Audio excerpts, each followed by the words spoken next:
бүр баяраа инээмстэй тэмдэглэх хэрэгтэй.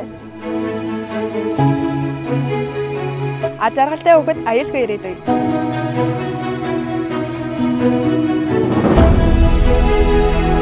Шоолох биш, найзаа ойлгож харилцъя.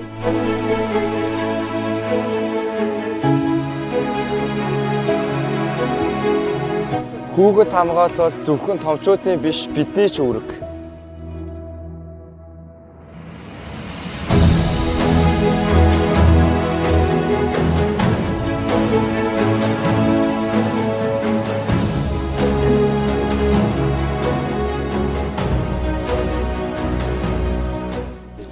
Олон улсын хүүхдийн эрхийг хамгаалах энэ өдрөөр хүүхэд бүр баярлаж, инээж, аюулгүй орчинд аз жаргалтай амьдрах хэрэгтэй.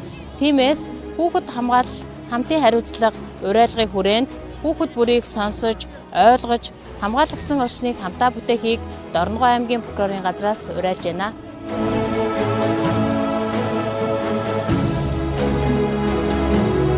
Хүүхэд бүрийг хамгаалъя.